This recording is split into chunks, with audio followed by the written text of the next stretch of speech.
जब रिजल्ट के बारे में आपने मम्मी को फोन करा, हाँ। तो आपने करा फोन? मैंने पापा को पहले फोन किया, हाँ। और रौनक ने मम्मी को करा। अच्छा। हाँ, तो हम अच्छा, दोनों सब साथ करा। में थे। ठीक है, ठीक। और सर बेटियां बाप की तरफ बढ़ती हैं और बेटे बाप की तरफ बढ़ते हैं। दोनों का सेम चला। ये जो जेई की प्रिपरेशन आपने करी, ये आपको आगे की तैयारियों के लिए क्या हेल्प करती है? नॉर्मली बहुत सारे बच्चे ऐसे भी होते हैं, वो हमसे कई बार सवाल पूछते हैं, मेरे से बहुत बार पूछते हैं कि सर मान लो मैंने 2 साल प्रिपरेशन करी और मेरा आईआईटी में नहीं हुआ तो मैं उनको कई बार ये भी कहता हूँ कि आप आईआईटी भले ना जाएं, पर ये प्रिपरेशन आपको बहुत कुछ सिखाती है।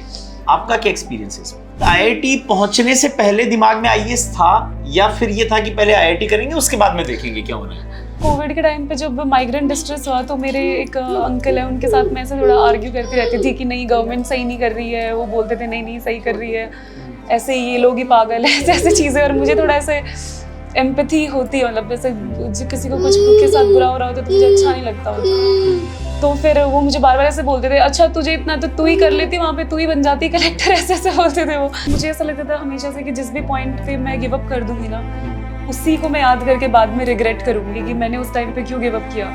तो मैं नहीं चाहती थी कि मैं बाद में रिग्रेट करूं, इसलिए मैंने गिव अप ही नहीं किया। यही नहीं, लगातार लगे रहे। नहीं, और सबको, पापा को, रौनक को, सबको ऐसा लगता है कि मैं बहुत पढ़ती हूँ, लेकिन मैं बोल देती थी मैं पढ़ रही हूँ, फिर मैं बीच में फोन पे लग जाती थी या घर में मम्मी से बात कर रही तो हूँ। अच्छी बातें करती थी। अच्छा। हाँ, बहुत बातें करती थी तैयारी के टाइम। हाँ, तो मैं इसको बोलती भी थी, मैंने कहा बेटा तेरे पढ़ाई बोल नहीं, जब मैं फ्री होती हूँ मन होता है तब बात करती हूँ। तो ये हमने कभी नहीं सोचा कि बहुएं आए और घर संभाले, वो टाइम गया। ठीक बात है, ठीक बात क्योंकि आजकल इतनी पढ़ी लिखी बच्चियां आती हैं जी, तो घर संभालना उनके लिए संभव भी नहीं है। बिल्कुल संभव नहीं है। नमस्कार, मैं विष्णु पारिक स्वागत करता हूं आपका। और आज आपको एक ऐसी कहानी से मिलाने जा रहा हूं, एक ऐसी बेटी से मिलाने जा रहा हूं जिसके लिए कुछ परीक्षाएं बड़ी नहीं होती हैं।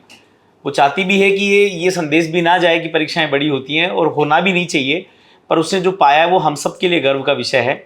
हमारे मैट्रिक्स की बेटी भी है, घर की बेटी भी है। मेरे साथ में अंजू हैं, और अंजू ने भारत की सबसे प्रतिष्ठित परीक्षाओं में से एक आईएएस में ऑल इंडिया 60वीं रैंक पा करके प्रॉपर आईएएस बनी है। अभी भारतीय प्रशासनिक सेवा की बड़ी अधिकारी होंगी। उसके पहले इन्होंने आईआईटी खड़गपुर से अपने आप को पास आउट करवाया। कैसी इनकी जर्नी रही, पिताजी आर्मी में थे। सेना के लोग होते हैं वो सख्त होते हैं, सख्त होने के साथ साथ में कहीं ना कहीं उनमें एक जिजीविसा इस बात की भी होती है कि सपने देखे जाने चाहिए, उसका पीछा किया जाना चाहिए और पाने तक रुकना नहीं चाहिए। तो मैं आज आपको मिलाने जा रहा हूँ अंजू से, और मजे की बात यह है कि आज पूरे परिवार को बधाई भी हो, क्योंकि अंजू ने अभी अभी अपना सांसारिक जीवन भी प्रारंभ किया है। कुछ दिनों पहले ही उनका विवाह हुआ, और विवाह के तुरंत बाद में एक बड़ी खुशी परिवार में आई। पूरा परिवार साथ में बैठा है। इनके मम्मी हैं, पापा हैं, सास ससुर जिनको कहते हैं अपन, इनके पति हैं, दीदी के रूप में इनकी बड़ी भाभी भी हैं। सारे लोग यहाँ पर बैठे हुए हैं और मज़ा आएगा। उस सबसे बड़ी बात है कि परिवार का सबसे छोटा और नटखट सा एक मेंबर और यहाँ पर बैठा हुआ है। ये अपनी भाषा में बात करेगा, इसकी अपनी भाषा होगी। आइए हम बात करते हैं, इस परिवार से मिलते हैं और जानते हैं कि ये जो खुशियों के पल हैं ये कैसा इसको अनुभव कर रहे हैं। मैं सबसे पहले बात करना चाहूँगा, मेरे बिल्कुल माई और बैठे हैं बाटड़ साहब। आप जो हैं वो एक पिता के लिए दोहरी खुशी होती है कि उनकी पुत्रवधू जो बेटी भी होती है वो यदि इतनी बड़ी परीक्षा पास करे तो उनके लिए शायद शब्दों का थोड़ा अभाव हो सकता है। तो बाटड़ साहब सबसे पहले तो आपको बधाई हो बहुत बहुत। कैसा महसूस कर रहे हैं? बहुत अच्छा। बहुत बड़ी बात है, परिवार में एक बिटिया यदि इतने बड़े पद पे पहुंचे, इतनी अच्छी परीक्षा को पास करे तो परिवार के लिए भी गर्व की बात होती है। इसकी मेहनत सफल हुई। काफी मेहनत की इसने। जी जी, लंबे समय तक मेहनत करी। 1 साल तो खूब मेहनत की इसने। जी जी जी, झोंकना ही पड़ता है खुद को, तब जाके इतनी बड़ी सफलताएं आती हैं। माँ के रूप में आप हैं। वैसे तो देखो, एक सवाल मैं पूछूंगा आपसे, अपने मारवाड़ी लोग हैं ना अपन, कि भाई अपन कई बार सोचते हैं कि बहू आएगी, घर पे रहेगी, काम करेगी, पर बहू तो आईएएस बनेगी। अब तो ये किसी स्टेट को संभालेगी, जिले को संभालेगी। तो आपके सामने आप कैसा महसूस कर रहे हैं इस समय? मैं पहले से ही तैयार हूँ इस चीज के लिए। इनके साथ जाने के लिए, साथ जाने के लिए भी, और इनके साथ एंजॉय करने के लिए भी, हर तरह से। बहुत अच्छी और बात। घर संभालने के लिए जिम्मेदारी हमारी है, हम हमारी। संभाले और बच्चों को भी संभालेंगे। ठीक बात। पहले बड़ी बहू 8 साल से है जी, तो ये हमने कभी नहीं सोचा कि बहुएं आए और घर संभाले, वो टाइम गया। ठीक बात है, ठीक बात क्योंकि आजकल इतनी पढ़ी लिखी बच्चियां आती हैं जी, तो घर संभालना उनके लिए संभव भी नहीं है। बिल्कुल संभव नहीं है। बहुत अच्छी बात है। और इस तरह का यदि साथ मिले तो फिर डेफिनेटली बच्चों को आगे अच्छा कुछ करने का बहुत अच्छा मौका मिलता है। बिल्कुल बिल्कुल। दाहिनी ओर दीदी बैठे हैं। दीदी, ये बधाई हो आपको। Thank you so much. छोटी बहन है, वैसे देवरानी भी है, पर आजकल लगता है मुझे कि जेठानी देवरानी वाला कोई जमाना होता था, अब तो छोटी बहन बड़ी बहन की तरह होता है। हाँ, अब तो दोस्त के जैसे रहते हैं। हम बहुत बार बात करते हैं कि हम एक दूसरे के सबसे अच्छे दोस्त बन करके रहें और उसी तरह शुरू में ऐसे नमस्ते करके, मैं कहती हूँ नमस्ते नहीं हेलो हाय करके रहेंगे एकदम ठीक बात है। दोस्तों की तरह। तो और बहुत ही ज़्यादा खुशी हो रही है जी। हमने देखा है अंजू को मेहनत करते हुए साल 1.5 साल से, तो जी वो मेहनत अभी रेगुलर आई है, तो इससे ज़्यादा खुशी का मौका और क्या ही हो सकता है। क्या ही हो सकता है अपने लिए। डिजर्विंग भी बहुत है, Deserving। मतलब इंटेलिजेंस के साथ में इतना हार्ड वर्क और डेडिकेशन बहुत ही कम लोगों में देखने को मिलता है। अंजू के बिल्कुल बाईं ओर बैठे हैं रौनक। मैं अंजू पे बाद में आऊंगा। सबसे अंत में आपको बहुत बहुत बधाई हो। Thank you sir. एक जीवन साथी सफल होता है तो हमें लगता है कि हमारी लाइफ भी जो है वो कहीं ना कहीं बेटर बन रही है। बिल्कुल। तो आपकी फीलिंग्स मैं जानना चाहूंगा, क्योंकि बहुत सारे लोग नॉर्मली ऐसा देखते हैं कि भाई हस्बैंड वाइफ की जो सफलताएं होती हैं, आजकल बहुत सारी चीजें भी चलती हैं, उसमें आपके वर्ड्स क्या रहेंगे? मैंने तो जब अंजू ने 4-5 साल पहले जब डिसाइड किया था यूपीएससी तैयारी करने का, तब इसने ऐसे ही बोला था कि मेरी इच्छा है तैयारी करने की। और तब से ही मतलब इसने इतनी ज़्यादा मेहनत करी है। मैंने देखा है इसको कि इसने कहाँ से शुरू करके एकदम स्क्रैच से, जब यहाँ पे कॉलेज में लोग मस्ती वस्ती कर रहे थे, ये एकदम घर पे रहती थी और पढ़ाई वढ़ाई करती थी, एकदम फोकस थी अपने काम पे। टारगेट को लेके, अपने पैशन को लेके कि मैं कुछ करना चाहती हूँ। तो मैंने 5 साल देखा है, 4 साल देखा है अंजू को एकदम अच्छे से, जिसके थ्रू ये गई है, इसने जो चीज़ें देखी हैं। तो मैं तो आज बहुत प्राउड हूँ। मैं तो आज बहुत मतलब मैं नहीं बता सकता मतलब मैं कितना वर्ड्स खुश कम हूँ। पड़ रहे हैं। बहुत अच्छी बात। क्योंकि बहुत एक प्राउड मोमेंट है आज सभी के बिल्कुल। लिए। हमारे दूर दूर तक सब गांव वाले और सब खुश हैं आज की कुछ बहुत ही अच्छा हुआ है और बहुत ही सबके लिए खुशहाली आई है। तो बहुत ही बड़ा मोमेंट है सबके इसीलिए लिए। कहा जाता है कि सफलता सबकी होती है और सबको बड़ा बना देती है। सभी की सफलता है सभी ये। की सफलता होती है और हम ये मानते भी हैं कि सफलता हमारे अकेले से आती भी नहीं है। बहुत सारे लोगों की कॉन्ट्रीब्यूशंस होते हैं, अलग अलग तरीके से होते हैं। अंजू से बात करेंगे। अंजू, सबसे पहले तो आपको बधाई हो। Thank you sir. जीवन में ऐसा हमारे मतलब मैं ये नहीं मानता हूँ कि कोई चीज़ बड़ी होती है, पर फिर भी भारत में 3 आई जो होते हैं उनको अच्छा मानते हैं, IAS, IIT और IIM। उनमें से 2 जो है वो आपके खाते में आ गए हैं। पहले IIT आई, आपने मैट्रिक्स के आई थिंक पहले फाउंडेशन बैच से ही आप हैं। और इनिशियल के जो बच्चे होते हैं वो ज़्यादा इंपॉर्टेंट भी होते हैं, थोड़े नज़दीकी भी होते हैं। होता है ना, जैसे माता पिता के लिए पहली संतान जो है वो सदैव थोड़ा सा स्नेह का ज़्यादा उसको हिस्सा मिलता है। तो आप हमारे पहले फाउंडेशन बैच से थी, उसके बाद में आप IIT पहुंची। आई थिंक IIT पहुंचने से पहले दिमाग में IAS था, या फिर ये था कि पहले IIT करेंगे उसके बाद में देखेंगे क्या होना है? नहीं, ऐसा कभी नहीं था। मैंने कुछ इतना आगे का नहीं सोचती थी, मुझे पता ही नहीं था वैसे इतना कुछ। मतलब यहाँ पे आए तब पता चला कि अच्छा IIT से सभी कुछ होता है, वहाँ पे जाके अच्छी जॉब लग जाती है। तो फिर JEE की तैयारी कर ली। फिर वहाँ मुझे ये भी नहीं पता था कि कौन कौन से डिपार्टमेंट होता है। मुझे ये भी नहीं पता था कि कॉलेज में डिपार्टमेंट भी होते हैं क्या। क्योंकि मेरे पेरेंट्स से ग्रेजुएशन नहीं किया उन्होंने जी। तो मम्मी तो वो होम मेकर है, मतलब हाउस वाइफ है, और पापा आर्मी में 12th के बाद ही चले लग गए थे। ठीक है। तो उनको भी नहीं पता था। फिर वहाँ पे जाके फिर फिगर आउट कि अच्छा अलग अलग डिपार्टमेंट होता है, इनका ये होता है, वैसे चीज़ें। फिर उसके बाद जब कोविड वगैरह हुआ, मैं घर पे आई, उसके बाद से मेरा थोड़ा ऐसा हुआ कि UPSC की भी तैयारी कर सकते हैं। फिर मेरे पापा भी बोलते थे, 1-2 बार ऐसे बोल रहे थे कर ले तू, कर ले। पर मेरा पहले कोई प्लान नहीं था, क्योंकि मुझे लग रहा था कि मैंने इतनी मेहनत कर ली, अभी कॉलेज में भी सब ठीक है, तो अच्छी जॉब लग जाएगी तो पैसे कमा लेते हैं। पहले मैं ऐसा सोच रही थी। अंजू, नॉर्मली ऐसा होता है कि IAS की तरफ या तो हमारा कोई फैमिली बैकग्राउंड होता है या कोई चीज़ हमें ट्रिगर करती है। क्योंकि आपने चूंकि IIT आप पहुंच गए थे, तो IIT जाने के बाद में दिमाग में ये रहता कि कॉर्पोरेट में जाएंगे, अच्छा पैकेज लगे, अच्छे पैसे कमाएंगे, घूमें फिरें और करें। IAS की तरफ मूव करने का कोई ट्रिगर मोमेंट भी था क्या ऐसा? मुझे ऐसा लगता है कि कोविड के टाइम पे जब माइग्रेंट डिस्ट्रेस हुआ, तो मेरे एक अंकल है, उनके साथ मैं ऐसे थोड़ा आर्ग्यू करती रहती थी कि नहीं गवर्नमेंट सही नहीं कर रही है। वो बोलते थे नहीं सही कर रही है, ऐसे ये लोग ही पागल है, ऐसे चीज़ें। और मुझे थोड़ा ऐसे एम्पैथी होती है, मतलब जैसे किसी को कुछ के साथ बुरा हो रहा होता है तो मुझे अच्छा नहीं लगता होता। तो फिर वो मुझे बार बार ऐसे बोलते थे, अच्छा तुझे इतना तो तू ही कर लेती, वहाँ पे तू ही बन जाती कलेक्टर, ऐसे ऐसे बोलते थे वो। फिर पापा भी मुझे बोलने लग गए कि अभी खाली बैठी है, तू पढ़ ले ऐसे। तो फिर मैंने सोचा ठीक है एक बार पढ़ के देखती हूँ। फिर जब मैंने उसको पढ़ना स्टार्ट किया, तो जब मैंने उसका सिलेबस देखा तो मुझे बहुत ही इंटरेस्टिंग लगा वो। फिर मुझे इतना अच्छा लगा पढ़ने में कि मैंने 3 महीने में ही ऑलमोस्ट पूरा सिलेबस पढ़ लिया था। ओके।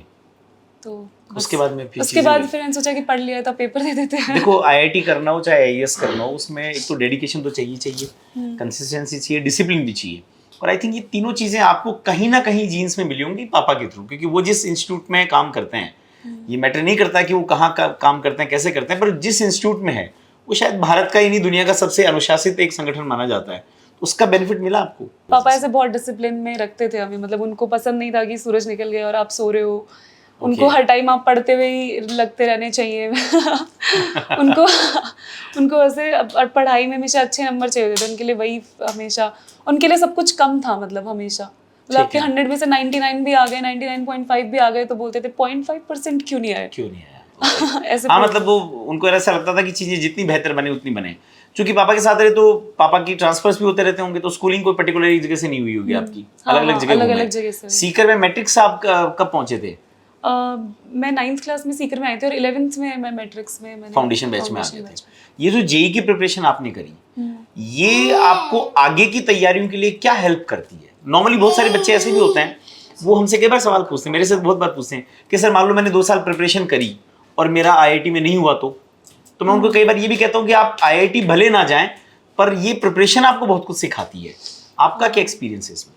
हाँ सर, कोई भी टाइप की प्रिपरेशन तो बहुत कुछ सिखाती है। मतलब आप अगर कहीं भी आप फेल भी होते हो तो भी आपको वहाँ से उस स्टेज से एक डाउन पे जाके वापस कैसे ऊपर आना है, तो वो चीज़ आप वहाँ से सीख जाते हो। फिर बहुत ही एक्सट्रीम काइंड ऑफ इमोशंस आप फेस करते हो तो और ज़्यादा जानते हो कि कौन एक्चुअली आपके भले के बारे में सोचते हैं, कौन एक्चुअली आपके अच्छे दोस्त हैं। तो वो सब चीज़ें भी एक डिस्कवर हो जाती है। फिर आप थोड़े डाउन टू अर्थ भी हो जाते हो कि मतलब आपको बार बार पढ़ने मेहनत करने के बाद भी फेलियर्स मिल रहे हैं तो आप सोचते हो कि ठीक है, मैं ही कोई बहुत ऐसे ज़्यादा नहीं होता। हाँ, मतलब अपने आप को आप थोड़ा नॉर्मल रखते हैं। ऐसे बहुत ज़्यादा कुछ लोग ऐसे सोचने लग जाते हैं कि हम तो कुछ नहीं। मैं अभी विराट कोहली को सुनता था, आपने भी शायद सुना ही होगा, सोशल मीडिया पे काफ़ी वायरल हुआ था उनका। तो उन्होंने पूछा कि पहले किसी समय मुझे लगता था कि मैं जो चाहूँ कर लूँ, लेकिन अब मुझे ये लगता है कि मैं सब कुछ चाहूँ वो नहीं कर सकता। चीज़ें कुछ ऐसी होती हैं जो बियॉन्ड मेरे कंट्रोल हैं, बस मुझे अपना काम करना होता है। उसके बाद में कुछ एक्स्ट्रा ऑर्डिनरी निकल करके आएगा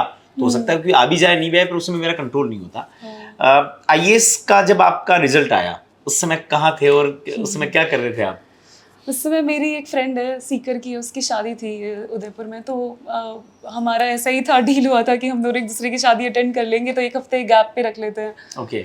तो उसकी मेरी एक हफ्ते पहले हुई थी, उसकी एक हफ्ते बाद। तो फिर हमें वो तो अटेंड करनी थी, तो फिर हम उदयपुर चले गए थे वहाँ पे। और वहाँ से जैसे हम वापस आ रहे थे तभी पता चला कि रिजल्ट आया है। तो रास्ते में ही आ गया था, क्योंकि ड्राइव तो लंबा 8-9 घंटे का सही बात है। उस समय की पर्टिकुलर जब ये रिजल्ट पता चला, मैं उस समय के मोमेंट को अंजू के शब्दों में जानना चाहूँगा। बिलीव नहीं हो रहा था वैसे पहले तो, क्योंकि मुझे ऐसा लग रहा था कि इतना अच्छा तो कुछ नहीं मैंने पेपर लिखा था, ऐसे सोच रही थी मैं। ठीक है। पर फिर मेरे एक फ्रेंड ने बताया था मुझे फ़ोन करके, तो मैंने उससे दोबारा पूछा, रोल नंबर कंफर्म किया कि क्या पता किसी और का नाम तो नहीं पढ़ लिया। ठीक है। पर उसने बोला कि नहीं तुम्हारा ही। फिर मैंने भी कई बार चेक किया, फिर अच्छा लग रहा था, मतलब खूब अच्छा लगा। ऐसे लगा था कि कैसे हो सकता है ऐसा। ठीक है। क्योंकि जस्ट अभी इतनी खुशी का मोमेंट मेरे लिए गया था, वही अभी तक मैं डाइजेस्ट नहीं कर पा रही थी। और अभी दोबारा से इतनी अच्छी खुशी का मौका आ गया था। हाँ, शादी के मतलब कितने दिनों बाद में, लगभग 7-8 दिन बाद में, सप्ताह भर बाद में ये खुशी आना बहुत बड़ी बात होती है। और एक चीज़ और मैं आपसे पूछना चाहूँगा, जितनी देर मैंने आपसे बातचीत करी मुझे लगा कि आपके लिए कोई बहुत बड़ी एग्जाम नहीं है आईएएस। आपको लगता है कि ठीक है, मतलब जैसे एग्जाम पहले भी दिए हैं वैसे भी दिए हैं। तो जो बहुत सारे एस्पिरेंट्स हैं जो आगे तैयारी कर रहे हैं, करना चाह रहे हैं, उन तक एक मैसेज जरूर जाएगा। मैं चाहूँगा कि आप इस परीक्षा को कैसे देखते हैं, इसके क्या चैलेंजेस हैं? चैलेंजेस तो ऐसे प्रोसेस में तो बहुत सारे चैलेंजेस है, लेकिन सबसे मेजर चैलेंज तो यही है कि बहुत ज़्यादा सिलेबस हो जाता है। और आपको फिर कई बार लगता भी है कि बहुत ज़्यादा सिलेबस है, जैसे क्योंकि बहुत ज़्यादा कंटेंट के सोर्सेज हैं, तो आपको लगता है ये भी छूट गया, वो भी छूट गया, ऐसा छूट गया, ऐसा छूट गया।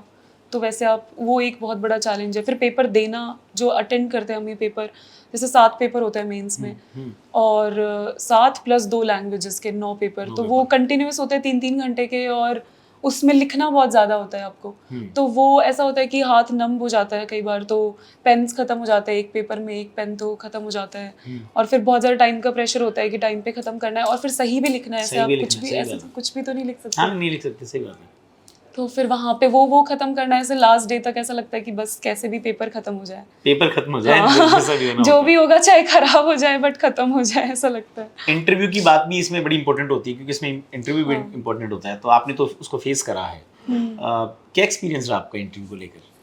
इंटरव्यू में मेरा बहुत ही अच्छा एक्सपीरियंस रहा। वैसे मैंने 2 बार इंटरव्यू दिया, ये 2nd टाइम था जी। तो दोनों ही बार मतलब मुझे ऐसे लगा, पहली बार तो मुझे कुछ पता नहीं था कि क्या चीज़ पे मार्क्स देते हैं, प्लस मेरा जो बोर्ड आया था तो काफ़ी सारे लोग ऐसा पहले से बोर्ड मेंबर्स के बारे में रिसर्च करके रखते हैं कि ये बोर्ड मेंबर इतने नंबर देते हैं, इस ट्रेंड में देते हैं, वहाँ से पढ़े हैं, ये पूछ सकते हैं, वो पूछ सकते हैं, तो लेकिन मैं ऐसा कुछ नहीं करती थी। आपने वो रिसर्च नहीं करी है? तो इंटरव्यू का एक्सपीरियंस तो मुझे लगता है कि मेरे हिसाब से तो अगर आपको लगता है ना कि आपके थोड़े जो फंडामेंटल वैल्यूज़ हैं वो सही है, मतलब आपसे कोई रैंडमली कोई क्वेश्चन पूछ ले, आप उसका गलत आंसर ऐसा अजीब सा या गलत आंसर तो नहीं करोगे, मतलब कोई मॉरल क्वेश्चन का या कोई ऐसी चीज़ का, तो आप जैसे हो आप वैसे ही रहो। ओके। ये मेरा पर्सनल एक्सपीरियंस है दोनों बार से ही, क्योंकि मैंने दोनों ही बार में उन्होंने मेरे से सोशली एक ऐसा क्वेश्चन पूछा था जो कि गवर्नमेंट का स्टैंड अलग है, जैसे uniform civil code government implement करना चाहती है। उससे पहले भी आई थिंक अबॉर्शन राइट्स के ऊपर मेरे से पूछा था क्वेश्चन, तो मैंने जो मेरा व्यू था बहुत ही क्लियरली मैंने बताया था। और फिर वो उससे मुझे फ़ायदा ये होता है कि मैं जो मेरे लॉजिक्स होते हैं ना वो मैं बता पाती हूँ, उसमें कंसिस्टेंट रह पाती हूँ मैं, वरना अगर आप कुछ सोच कुछ और रहे हो बट आप कुछ और बता देते हो तो आप जस्टिफाई नहीं मतलब कर इसको पाते। यूँ समझ सकते हैं कि इंटरव्यू में आप ईमानदार रहें, हाँ आप जैसे हैं वैसे रहें, हाँ, और जितनी ईमानदारी बरतेंगे उतना आपको ज़्यादा ठीक रहेगा आपके लिए। क्योंकि बहुत सारे लोग इसको फैब्रिकेट करते हैं कि वहाँ पर मतलब बोर्ड को अच्छा लगे, कुछ अच्छा बोलें, बना करके बोलें, वो ना होना चाहिए। प्रिपरेशन के दौरान बहुत सारे लोगों को बहुत सारा इसमें, क्योंकि लंबी जर्नी होती है, पेशेंस भी चाहिए। आपने जैसे कहा कि आपने सेकंड इंटरव्यू था आपका, इसका मतलब पहले भी आपने इस जर्नी को जिया है। तो इस लंबी ड्यूरेशन में जहाँ पर अनिश्चितताएं बहुत हैं, क्योंकि सीट्स बहुत कम हैं, कैंडिडेट्स बहुत ज़्यादा हैं, अपने आप को मोटिवेट कैसे रखा जाए? हाँ ये तो काफ़ी मुश्किल है वैसे पर मतलब मुझे ऐसा लगता था हमेशा से कि जिस भी पॉइंट पे मैं गिव अप कर दूंगी ना, उसी को मैं याद करके बाद में रिग्रेट करूंगी कि मैंने उस टाइम पे क्यों गिव अप किया। तो मैं नहीं चाहती थी कि मैं बाद में रिग्रेट करूं, इसलिए मैंने गिव अप ही नहीं किया। यही नहीं, लगातार लगे रहे, ये अच्छा तो पॉइंट है। फिर हाँ, लेकिन ऐसा था कि मैं एक ऑनेस्ट अटेम्प्ट देना चाहती थी, इसलिए मैं देती रही फिर एग्जाम। दोबारा मैंने इसलिए दिया क्योंकि मैं एक बार ईमानदारी से देना चाहती थी पेपर, ढंग से तैयारी। मतलब पहले वाले में कहीं लग रहा था कि शायद मैं और बेहतर कर सकती हूँ। हाँ पहले वाले तो इतने अच्छे से मेरा सिलेबस ही कंप्लीट नहीं हुआ था, रिवीजन टेस्ट पेपर ये सब कुछ हुआ नहीं था। ठीक है। और मेरा पेपर में भी फिर एक एक क्वेश्चन तो छूट गए थे सब में ही, और जो क्वेश्चंस थे उनमें भी 2-3 क्वेश्चंस मुझे बिल्कुल ही नहीं आते थे, तो कुछ उसमें कुछ भी मन से लिखा, मतलब कुछ सोचा कि ऐसा होता होगा शायद, तो वैसे सोच के लिखा। पर इस बार थोड़ा ऐसा था कि सिलेबस कंप्लीट हो गया था, रिवीजन हो गए थे, टेस्ट सीरीज दे दी थी, और तो मुझे लगा इतना ही कर सकते हैं, अब और क्या इससे करें। ज्यादा करना संभव नहीं था इस नहीं, बार। संभव तो देखो था, मुझे ऐसा लगता है कि मैंने इतना ज्यादा नहीं किया है, और भी मतलब कर मम्मी सकते हैं। और सबको, पापा को, रौनक को, सबको ऐसा लगता है कि मैं बहुत पढ़ती हूँ, लेकिन मैं बोल देती थी मैं पढ़ रही हूँ, फिर मैं बीच में फोन पे लग जाती थी या घर में मम्मी से लेकिन बात हमसे कर तो रही अच्छी बातें करती थी। अच्छा। हाँ, बहुत बातें करती थी तैयारी के टाइम। तैयारी के टाइम। हाँ, तो मैं इसको बोलती भी थी, मैंने कहा बेटा तेरी पढ़ाई बोल नहीं, जब मैं फ्री होती हूँ, मन होता है तब बात करती हूँ। इसी लगभग आधे पौन घंटे बात हो जाती थी। ठीक है, ठीक है। लास्ट टाइम तक। अच्छा, और पढ़ाई मतलब प्रिपरेशन आपने घर पे ही रह करके करी है? घर पे किए, बस टेस्ट सीरीज देने के लिए हम जयपुर टेस्ट सीरीज के लिए जयपुर गए? हाँ, बाकी मैं मम्मी भी चली गई थी मेरे साथ, क्योंकि मुझे ऐसा लग रहा था मम्मी होंगी, कोई घर का इंसान होगा तो ज्यादा मेरी ज्यादा अच्छा प्रिपरेशन रहेगा। अच्छी पर हो बाकी जाएगी। सेल्फ स्टडीज रही। हाँ। इसमें एक लोगों को ये भी होता है कि सेल्फ स्टडी से आईएएस नहीं बना जा सकता, ऐसा मिथ है, मतलब मुझे नहीं बता सकते था क्या है, पर आपने उस जर्नी को जिया, तो आपका क्या मानना है?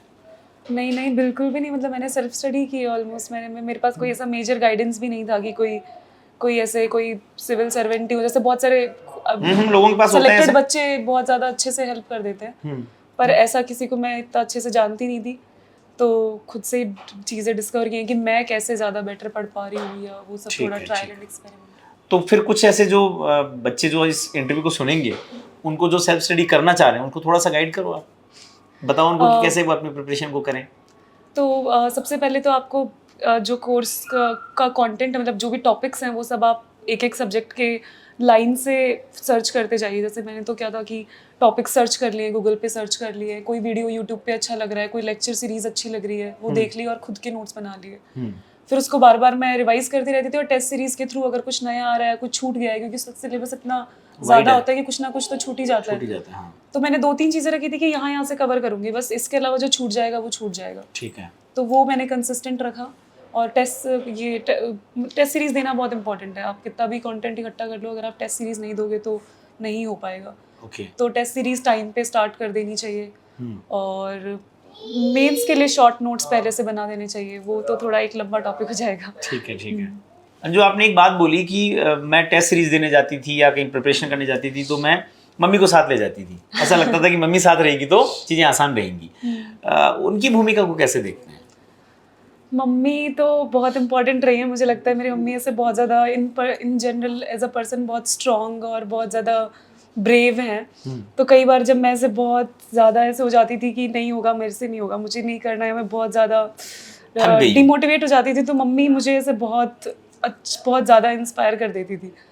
तो मतलब बहुत अच्छी अच्छी चीज़ें बोल देती थी, उनकी वजह से ही शायद मैं इतना कर पाई हूँ। देखिए, मैं कभी कई कविताएं लिखता हूँ तो एक बार मैंने लिखी थी 4 पंक्तियाँ, वो मैं आपको शायद डेडिकेट करूँ और आप शायद उनसे खुद को रिलेट कर पाएँ कि माँ ममत्व का सार है, खड़ी मात्रा उसकी प्रहरी, चंद्र बिंदु है कुंड प्यार का, मातु जग में प्रभु अवतार।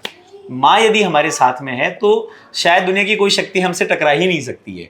माँ होने का मतलब ही सुरक्षा है, माँ होने का मतलब ही होता है। और अंजू जैसी प्रशासनिक अधिकारी भी जो है इस समय जब भावनाओं का अतिरेक होता है तो वो आंखों में पानी के रूप में आता है और वो अच्छा होता है, बेहतर होता है। और हम ऐसा कहते भी हैं कि ईश्वर ने हमको यहाँ भेज दिया, फिर उनको लगा कि यार इनको संभालने के लिए भी हमारी एक रिप्लिका चाहिए, तो उन्होंने माँ बना करके भेज दी। इसलिए आप भाग्यशाली हैं कि आपको माँ जन्म से भी ऐसी मिली हैं और अब सांसारिक रूप से भी ऐसी मिली है। ऐसी माँ यदि किसी के साथ तो फिर उसका कौन क्या ही बिगाड़ सकता है। तभी मतलब ऐसे मुझे ऐसे टेंशन नहीं हो रही आगे कि कैसे करूँगी काम, क्योंकि मुझे पता है कि क्योंकि बहुत ज़्यादा काम होता है, लेकिन मुझे पता है कि मुझे घर की तरफ से ऐसे कोई टेंशन नहीं है, तो सब मैनेज हो जाएगा। और अगर कभी कुछ प्रॉब्लम भी होती है तो मैं आराम से आके बात कर सकती हूँ, क्योंकि अब वो पहले वाली चीज़ें तो है नहीं कि आप बात बता ही नहीं सकते हैं अपनी चीज़ें। मैं बताऊंगी तो मम्मी पापा सर जरूर समझेंगे। अभी तक एक सवाल हो रहा है, जब रिजल्ट के बारे में आपने मम्मी को फोन करा, तो आपने करा फोन? मैंने पापा को पहले फोन किया और रौनक ने मम्मी को करा। अच्छा, हाँ, तो हम दोनों साथ में थे। ठीक है, ठीक। और शायद बेटियां बाप की तरफ बढ़ती हैं और बेटे बाप की तरफ बढ़ते हैं, दोनों का सेम चला। चलिए, तो अब तो सब घर वाले बहुत खुश होंगे। बिल्कुल, मैं तो चीख पड़ी थी, यहीं खड़ी थी, नहीं बोले चीख तो नहीं पता ना, चीख तो निकल गई, नहीं वो निकलती है नीचे। उनका मेरी तो चीख निकल गई। सही बात है, बिल्कुल होता है। कई बार अपनी टीम जीतती है तो आप देखो पूरा देश चिल्लाता है, तो ये तो हमारे लिए तो वो वैसा ही था, कुछ वैसे वर्ल्ड कप जीतने जैसा सही था। इंजीनियरिंग का एक्सपीरियंस कैसा काम दिया इसमें? कॉलेज का मतलब जो एक्सपीरियंस था? कॉलेज का तो बहुत ही मेरा रिच एक्सपीरियंस है। मतलब मुझे ऐसा लगता है कि जब मैं 12th तक थी तो मैं बहुत ही एक घर से स्कूल ऐसे थोड़ा रेस्ट्रिक्टेड थी। ऑल्दो मेरे मम्मी पापा ऐसे बहुत ही अलग अलग जगह रहे हैं हम, वो लोग भी ऐसे बहुत ओपन माइंडेड है, बट स्टिल आसपास के लोग इतने नहीं वैसे मिल पाते, तो आपको वैसा अपने आप को वैसे ही। हाँ, सही बात है। लेकिन कॉलेज में जाके ऐसे हर स्टेट्स के लोग मिल रहे हैं, आप अलग अलग कल्चर से, आपको मैनरिज्म पता चल रहे हैं, बेसिक जनरल अच्छा ऐसा नहीं बोलना होता, ये अच्छा नहीं लगेगा उन्हें, या ऐसी चीज़ें ये सब सीखने को मिली है। फिर बहुत सारी अलग अलग चीज़ों में पार्टिसिपेट किया था, जैसे एथलेटिक्स में थी मैं, खो खो में थी। कॉलेज से मैंने इंटर्नशिप भी किया, ऑस्ट्रेलिया में गई थी मैं, तो वहाँ पे मेरा बहुत अच्छा एक्सपीरियंस रहा। तो ये जो पूरे एक्सपीरियंस होते हैं और जो उस प्रोसेस में जो डिफिकल्टीज आती हैं आपको, वो आपको एज अ पर्सन बहुत ग्रो कर देती है। तो वो जो है वो आपको फिर एग्जाम में या फिर इंटरव्यू में हर जगह काम आता है, इन जनरल लाइफ में भी। तो वो सब मुझे कॉलेज से कॉलेज में ब्रांच क्या थी आपकी? मेरी इकोनॉमिक्स।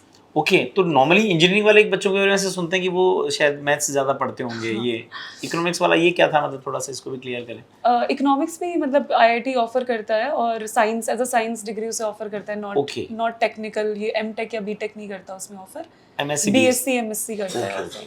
तो मैं फर्स्ट ईयर में जब गई थी तब मुझे पता नहीं था वैसे डिपार्टमेंट का कि इकोनॉमिक्स भी है, तो मैंने उसको भरा भी नहीं था, तो मुझे दूसरा डिपार्टमेंट मिला था। लेकिन फिर कॉलेज में जाके मुझे पता चला कि अच्छा ये डिपार्टमेंट भी है, और मुझे डिपार्टमेंट चेंज करना भी था। तो मुझे थोड़े से और दूसरे डिपार्टमेंट में जाना था, तो इसलिए मैंने फर्स्ट ईयर में पढ़ाई करके इकोनॉमिक्स में फिर आपका कोर सब्जेक्ट भी यही रहा?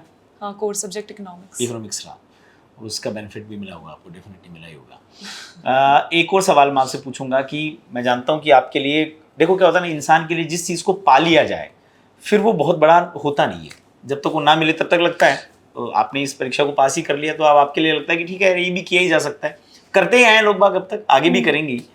पर फिर भी बहुत सारे लोग जो हैं वो कुछ हिसाब से जानना चाहेंगे आपकी जर्नी के एक्सपीरियंसेस के बेसिस पे, कि जिनको आप डूज एंड डोंट्स कह सकते हैं, ये करना चाहिए और ये नहीं करना चाहिए, चाहे उसको बहुत शॉर्ट में ही अपन कहें, पर आप हमें कुछ तो ऐसा बताएं कि इस जर्नी के ड्यूरेशन में या इस तरह की किसी भी जर्नी के ड्यूरेशन में ये काम आपको करने चाहिए और ये काम आपको बिल्कुल नहीं करने चाहिए। दोनों चीज़ें जो हैं वो इस तरह से थोड़ा सा एक्सप्लेन करें तो अच्छा लगेगा। करने चाहिए तो मुझे ऐसा लगता है कि आपको ऐसा नहीं करना चाहिए कि फैमिली फंक्शंस में नहीं जा रहे हैं या फिर बिल्कुल ही कट ऑफ हो जा रहे हैं, क्योंकि इसकी ज़रूरत भी नहीं है। मुझे नहीं लगता इसकी ज़रूरत है बिल्कुल भी। तो मैं तो जैसे अपने फैमिली फंक्शन से सब मैंने अटेंड किए हैं, तो मैं तो इधर उधर बाहर घूमती फिरती भी रहती थी ऐसे। मैं चली जाती थी खाने पीने, कुछ भी जो भी मेरा मन करता था। तो वो सब आपको करते रहना चाहिए, वरना आप बहुत ज़्यादा फ्रस्ट्रेट हो जाओगे आप, क्योंकि आप बहुत टाइम से आप सोचोगे कि मैं कुछ भी नहीं, आपकी लाइफ में कुछ चेंज ही नहीं हो रहा है, हर दिन सेम ही है। तो डूज तो एक ये है कि करना चाहिए आपको सबके साथ। मतलब अपने आप को बैलेंस बना करके रखें, बहुत ज़्यादा एक्सट्रीम ना लेके जाएं। हाँ। ठीक है। और अच्छे फ्रेंड्स जो है ना आपके, उनसे महीने 2 महीने में बात करते रहने चाहिए। ठीक है। तो वो भी एक बहुत ही अच्छा एक रिफ्रेशिंग चीज़ हो जाती है। उसके अलावा डूज तो ये हो बस गया यही है। डोंट्स, उसके अलावा डोंट्स क्या नहीं करना चाहिए? क्या नहीं करना चाहिए? टाइम पास नहीं करना चाहिए। एक तो बहुत ऐसे कि मतलब 3-4 साल तक बस पढ़ नहीं रहे हैं, बस ऐसे ही लाइब्रेरी चले जा रहे हैं या कुछ मतलब क्लासेस ही लिए जा रहे हैं अलग अलग। बहुत सारे लोग ऐसे मतलब समझ नहीं पाते हैं और थोड़े कंफ्यूज हो जाते हैं, उनको लगता है ये बेटर है वो बेटर है, तो उससे थोड़ा टाइम वेस्ट हो जाता है। तो वो टाइम वेस्ट, मतलब जो करना है उसके बारे में आप बहुत क्लियर होने चाहिए कि मुझे ये कर ही लेना है। और नहीं जो आपने एक चीज़ अगर स्टार्ट कर दी, एक कोर्स, तो उस पर स्टिक आपको करना चाहिए। ऐसे नहीं कि आपको बीच में मज़ा नहीं आ रहा है, किसी और ने बता दिया है कि वो अच्छा कोर्स है तो आपने वही कोर्स वहाँ पे ले लिया है। ओके, ऐसा नहीं करना चाहिए। ठीक है। तो क्योंकि सब ऑलमोस्ट ऐसा अच्छा ही पढ़ाते हैं, सेम सा ही पढ़ाते हैं, कुछ बहुत ज़्यादा फर्क नहीं है। बहुत ज़्यादा कंटेंट तो वही रहना है, पढ़ना आखिर में आपको ही है, आप ही को है। तो सही उस पे बात खुद से टाइम भाई, वो यदि आपके कॉन्सेप्ट क्लियर हो गए तो उसके बाद में फिर बहुत ज़्यादा मैटर नहीं करता, पढ़ना आप ही को होता है अल्टीमेटली। बहुत सारे लोग ये भी कहते हैं कि पेपर पढ़ने चाहिए करंट अफेयर्स के लिए, न्यूज़पेपर्स। हाँ, न्यूज़पेपर्स पढ़ने चाहिए। मैं रोज़ न्यूज़पेपर पढ़ती थी डिजिटल फॉर्मेट में, और फिर जो उसका एक समरी एनालिसिस टाइप ऐसे बहुत सारी जो कोचिंग्स हैं वो अपनी वेबसाइट पे रोज़ डालती थी डेली का। तो उसमें से मुझे जो इंपॉर्टेंट लगता था ना, उसके मैं नोट्स बना लेती थी, अपने मेंस के शॉर्ट नोट्स में भी और अपने प्रीलिम्स के नोट्स में भी। तो फिर वो मैं करंट से फिर होता कि रोज़ जो चीज़ें हो रही है वो रोज़ मुझे, और करंट काम भी देता है इसमें, बहुत ज़्यादा पूछा भी जाता है। हाँ, बहुत ज़्यादा काम देता है। इंटरव्यू में आई थिंक बहुत ही ज़्यादा ये चीज़ें इंपॉर्टेंस रखती हैं। ठीक है। कौन से स्टेट का कैडर लेने का मन है? सर ऐसे मन के हिसाब से सब कुछ नहीं मिलता। नहीं मिलता, फिर भी प्रायोरिटीज तो होती है भाई। 60 भी रैंक है तो कहीं ना कहीं पहला तो नहीं तो सेकंड प्रायोरिटी तो मिल ही जाएगी। नहीं, अब मैं बिल्कुल इस बारे में नहीं सोचती हूँ सच में, क्योंकि मुझे ऐसा लगता है कि ऑलरेडी मतलब भगवान ने मुझे बहुत कुछ दे दिया है। अब ज्यादा ग्रेडी अब ऐसे बहुत ज्यादा बेशर्मों की तरह बस मांगती रहूंगी तो अच्छा नहीं लगेगा। ये बहुत अच्छी बात है। देखिए, सही बात है। आपने बहुत बार, मेरे जीवन में तो खैर बहुत सारे लोग आते हैं, पर आपने बहुत सारे लोगों को देखा होगा जो प्रशासनिक अधिकारी होते हैं, और जब आप उनसे जाकर के मिलते हैं तो मैं आपको उनका प्री वर्जन आज मैंने दिखाया है, और इस प्री वर्जन में आप देखेंगे कि वो बिल्कुल सामान्य हमारे जैसे लोग होते हैं, बहुत इमोशनल होते हैं, बहुत भावनाएं भी होती हैं। और एक अंतिम क्वेश्चन पूछ करके मंजू के साथ मैं आज की इस वार्ता को विराम देना चाहूँगा। उस क्वेश्चन को पूछने से पहले मैं आपको ये ज़रूर बता दूँ कि आप बड़े इसलिए नहीं बनते कि आपने बड़ी परीक्षाएं पास करी हैं, आप बड़े इसलिए बनते हैं कि आपके अनुभवों की पूंजी आपके पास में बड़ी होती है, जो बहुत सारे अनुभवों से आपके पास आती है। और हमने देखा कि अंजू ने अपनी पूरी जर्नी के ड्यूरेशन में बहुत सारे अनुभव लिए, उनको अपने तक उतारा, कुछ अच्छा सीखा, कुछ विनम्रता आई, और आज एक बड़ी परीक्षा पास हुई। अंजू, एक सवाल और पूछना चाहूँगा आपसे। आप महिला हैं, हालांकि महिला और पुरुष का कोई भेद अब इस ज़माने में है भी नहीं, होना भी नहीं चाहिए, पर एक प्रशासनिक अधिकारी के रूप में आप समाज में क्या बदलाव लाना चाहेंगे जो आपको लगता है कि समाज में किया जाना चाहिए? That may be about the gender equality, that may be about the social system, that may be about anything else. आपको क्या लगता है कि क्या एक बदलाव आप लाना चाहेंगी? अब आपके हाथ में शक्ति है, आप बदल सकते हैं उसको। मतलब मुझे अगर जो चीज़ें मैं चेंज कर सकती हूँ उसमें, तो मुझे ऐसा लगता है कि एजुकेशन एक ऐसा सेक्टर है जो कि मतलब सबको ऐसे फील कराना चाहिए हमें कि एजुकेशन बहुत इंपॉर्टेंट है सबके लिए। चाहे आपको कोई ऐसा काम नहीं करना है कि आप टीचर बन रहे हो या फिर कुछ इंजीनियर बन रहे हो, बट स्टिल आपको एक बेसिक अच्छी एजुकेशन होनी चाहिए, क्योंकि उसी से फिर सब कुछ चीज़ें चेंज होती है। अब जैसे मेरी फैमिली की जो लाइफ थी वो बहुत ही एक नॉर्मल सी लोअर मिडिल क्लास टाइप की फैमिली थी। तो मेरे पापा ने थोड़े एजुकेशन के लिए अवेयर थे, इसलिए हम मतलब तीनों भाई बहन जैसे हम अच्छा पढ़ाई में अच्छे थे और कुछ अच्छा करने लगे। तो वैसे अगर बाकी लोगों को अच्छा अगर अवेयरनेस होगा एजुकेशन के बारे में, तो बहुत लोगों की लाइफ चेंज हो सकती है। ठीक है, मतलब शिक्षा की आवश्यकता जो है वो अपने आप में बहुत बड़ी बात होती है। चलिए, इस वार्ता को अपन विराम की ओर लेकर के चलते हैं। परिवार को पूरे को बहुत बहुत बधाई हो। और आपने अभी अंजू को सुना है, अंजू मैट्रिक्स की हमारी स्टूडेंट रही है, हमारी बेटी भी है, और मज़े की बात है कि हमारे पहले फाउंडेशन बैच से निकली हुई है। अब ये किसी ना किसी बड़े प्रशासनिक पद को सुशोभित करेगी। और मैं आपसे कहना चाहूँगा, इस पूरे इंटरव्यू को सुनिए, अपने बच्चों को भी दिखाइए और उनको ये बताइए कि सामान्य सा जीवन जीने वाले बच्चे भी असामान्य काम करते हैं, असाधारण काम कर लेते हैं। अंजू को लगता है कि बहुत सामान्य बात है, पर मुझे लगता है कि कहीं ना कहीं असाधारण है, क्योंकि इन लोगों के हाथों में शक्ति होती है, इन लोगों के हाथों में व्यवस्था को परिवर्तन करने का पूरा जिम्मा भी होता है और अधिकार भी होता है। और ऐसा करने के लिए क्या क्या चीज़ें करनी और नहीं करनी चाहिए, इस इंटरव्यू के माध्यम से हमने जाना। तो मैं अंजू को शुभकामनाएं देता हूँ, एक अपेक्षा भी रखता हूँ कि आप जिस पद पर भी बैठे हैं, सामने आने वाले व्यक्तियों को यही समझें कि यदि वो उम्र में आपसे बड़े हैं तो मम्मी पापा हैं, उनकी समस्याएं मेरी समस्याएं हो सकती हैं, बराबर के तो भाई बहन हो सकते हैं, छोटे हो सकते हैं, और आप एक बेहतरीन प्रशासनिक अधिकारी बन करके इस समाज को, राष्ट्र को और बेहतर बनाएंगे, इसको और ब्यूटीफाई करने की कोशिश करेंगी। ये शुभकामनाएं। और आप लोगों से भी अनुरोध है कि अपने बच्चों को कोशिश करिए कि वो जिन सपनों को देख रहे हैं, उन सपनों के लिए उड़ान भरने के लिए जो आकाश चाहिए वो आप उनको दे सकें, उनको प्रदान कर सकें, उनके साथी बन सकें। जैसे अभी मम्मी ने कहा, पापा जी ने कहा, और उन्होंने कहा कि भाई अब बच्चे यदि कुछ अच्छा करना चाहते तो हम साथ में खड़े होते हैं। ये साथ और समर्थन अपनों का मिलता है, तब चीज़ें बड़ी बन करके हमारे सामने आती हैं। आप भी कोशिश करिएगा कि अपने बच्चों को इस तरह का अच्छा बड़ा सपना दिखा सकें और उसको पूरा करने के लिए सहयोग भी कर सकें, इस बात के साथ में कि यदि सफल नहीं भी हुए तो कोई दिक्कत नहीं है, क्योंकि हम केवल सफल होने के अधिकार की बात करते हैं। असफलता भी हमारा अधिकार है, वो भी हमें मिले तो उसको स्वीकारा जाना चाहिए। बहुत बहुत धन्यवाद।